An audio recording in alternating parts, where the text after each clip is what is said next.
Adwoa Aboah is both the poster girl for modern fashion and one of its most vocal critics.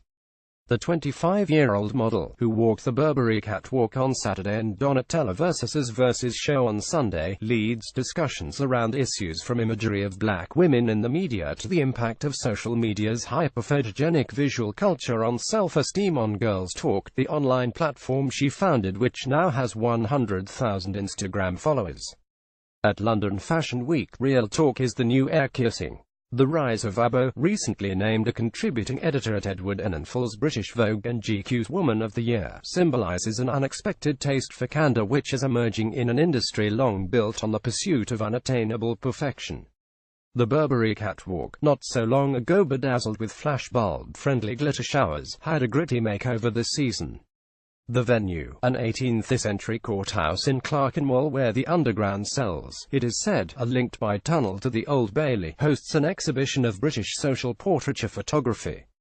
Ian MacDonald's images of Yorkshire workers in the early years of Thatcher, Joe Spence's pictures of the 1970s traveller community and Charlie Phillips' portraits of mixed-race couples in 1960s Notting Hill served as the backdrop to Burberry's latest collection.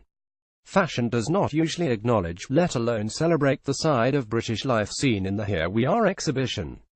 In a Clerkenwell pub, two dishevelled young lovers are captured tenderly snogging over the half-drunk pints.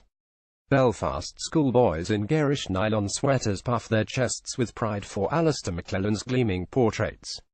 Burberry has long mined British culture for inspiration, but the points of reference have until now been highbrow and rarefied. Collections have referenced the Bloomsbury Group, military costumes, the painters David Hockney and Lucian Freud.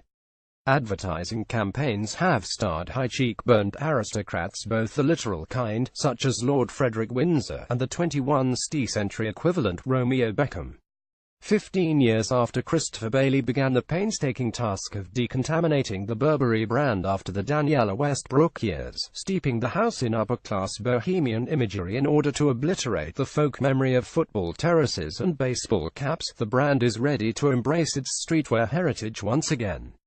The new Burberry collection includes a baseball cap and shiny anorak, both printed all over with a house check. Adwoa Aboah wears both on the cover of the latest issue of Dazed magazine. That streetwear is currently both the most cutting-edge and the most lucrative branch of fashion perhaps played a role in this change of heart. The cult Russian streetwear designer Gosha, with whom Burberry recently collaborated for a collection shown in St. Petersburg, Rubchinsky sat front row at Saturday's show. Christopher Bailey, who recently said that he had never been snotty about the brand's history as part of working-class culture, described the photography in Here We Are, which will be open to the public for 2 weeks, as having a spirit sometimes ironic, sometimes tender, always truthful, that has guided our September collection. Meanwhile, the Burberry show was the focus for the largest anti-Fuhrer protest seen at London Fashion Week for several years. Uniformed police escorted show attendees through a throng of activists chanting "Shame on London Fashion Week." The only fur pieces on the Burberry catwalk were fake fur, although the label has used real fur in the past. Fur protesters are lobbying the British Fashion Council to ban fur from official London Fashion Week shows.